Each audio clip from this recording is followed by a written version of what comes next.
लागलं एवढा बदल आणि कसा काय? रोज माझ्या आणि माझ्या गुरूंच्या नावानं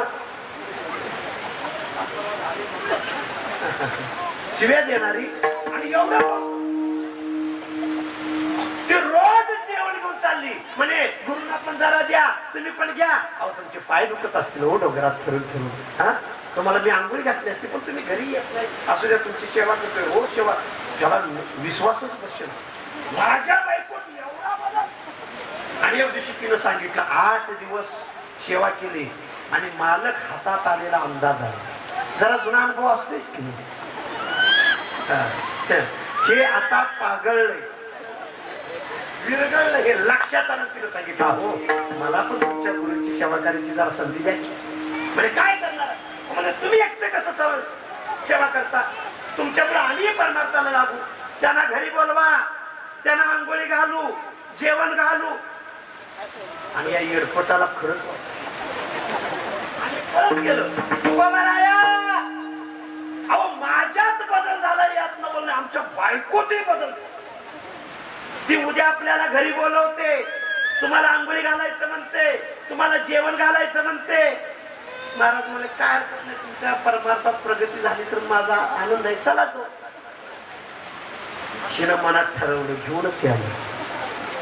10-12 हंड पाणी गरम करून ठेवलं. पाणी गरम म्हणजे हाती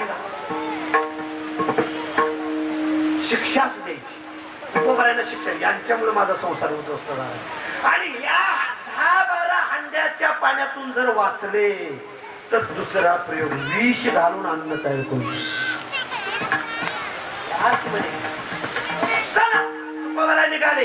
एक सांगताय का कपटी माणसाच्या मनातलं कपट देवाच्या लक्षात येत पण संतांच्या लक्षात येत. म्हणूनच त्यांना संत नाही का कपट्यांचं कपट देव ओळखतो पण संतांना ओळखत नाही की हे विश्वची माझे यारे यारे. म्हणूनच ते संत आहे. तुकोबाराय घरी आले, तिनं 10-12 हंड भरून ठेवलं होतं. कडक तांब्यानं पाणी कुठलं घालताय, हात घालू देत नव्हतं. एवढं गरम झालेलं पाणी. आल्या आल्या डोक्या खाली बसवलं. हंडा उचलला की डोक्यावर ओतायचा, उचलला की डोक्यावर ओतायचा. तांब्यानं आंघोळी घालतो. शिक्षा द्यायचं होतं. हंडा उचलायचं तुकोबारांच्या डोक्यावर भड भड भड भड भड ओतायचा. उचलायचं की ओतायचं. अरे पाणी अंगावर पडल्यावर फोड यायचं तर बाजूला राहू द्या. हंड्यातलं पाणी गरम पडल्यावर हा हो सुद्धा महाराजांनी केलं. 12 हंडे संपले पण हा हो सुद्धा का? पाणी डोक्यावर पडलं की पाण्याबरोबरच भजन चालू असल्यामुळं पाणी डोक्यावर पडलं की शांतच होणार. 10-12 हंडे संपले. तिने विचार केला एक प्रयोग फसला की प्रयोग क्रमांक 2. प्रयोग नंबर 2 दुसरा आहे. लगेच सोमल नावाचं विष घालून तिनं अन्न तयार केलं. सोमल विष घालून तिनं ते ताट वाढलं महाराजांच्या पुढे ठेवलं. महाराजांनी आनंदानं भजन करत जेवून केले. गळ्यात विणा घेतला. हे बघा कपटी माणसाचं कपट संतांच्या लक्षात येत नाही. संतांच्यावर एखाद्यानं कपट केलं तर ते कपट भोगायला संतांना लागत नाही की भोगण्याकरता देव जेवण हे केलं तुकाराम महाराज आणि महाराज आशीर्वाद देऊन निघून गेले. आता मात्र तिच्या हातापायाची बोट झडायला लागली. बोट झडायला लागली. अंगाचा दहा चालू झाला. रडायला लागली, ओरडायला लागली, अंगणामध्ये लोळायला लागली. मग नवऱ्याच्या लक्षात आलं की आठवडाभर का पाय दाबत होती, का डबा घेत. मोठ्यानं सांगितलं हे होत वय. मोठ्यानं सांगितले बघ माझ्या गुरुचा असा तू छळ केला. आता असं कर ज्या ठिकाणी तुकाराम महाराजांना माझ्या तू आंघोळी घातलीस ना त्यांच्या अंगावरनं मातीत पडलेल्या पाण्यानं तिथं चिखल झालाय का बघ. आणि चिखल झाला असेल तर तो चिखल अंगाला लावून पळत गेली महाराज. चिखलच काय इथून तिथपर्यंत ओघळ गेली. कारण 10-12 हंड पाणी. ती चिखल घेतला जिथं आंघोळ घातली होती तिथला चिखल घेतला अंगाला लावून घेतला. 10 बंद झाला. हातापायाची बोट झाडायची बंद झाली. तात्पर्य एवढंच होतं तुकोबारांचं शरीर भगवत भजनाने एवढं पवित्र झालं की त्यांच्या शरीरावर गेलेल्या पाण्यानं त्या मातीलाही पवित्र केलं, त्या बाई माणसालाही पवित्र केलं. पवित्र सोवळी एक तीच भूमंडळी, ज्यांचा आवडता देव अखंडित प्रेम भाव. मला कोण म्हणतो?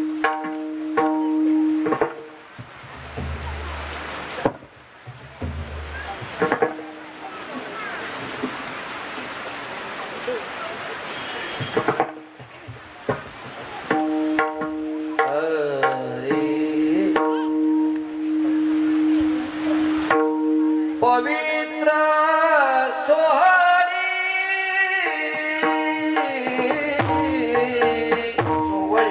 पवित्र सोहळी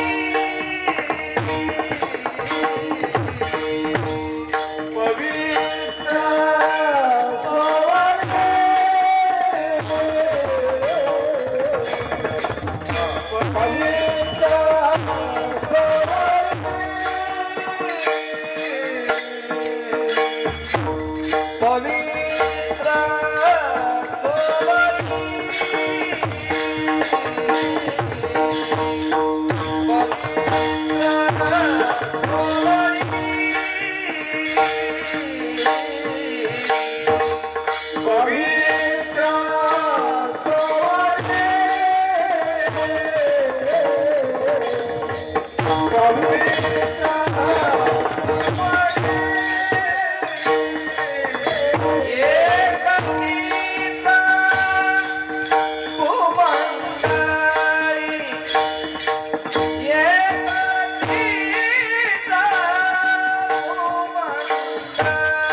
करे टाळी बोला मुखी नाम. 2 मिनिट भजन होईल. सर्वांनी करे टाळी मुखी नाम. हो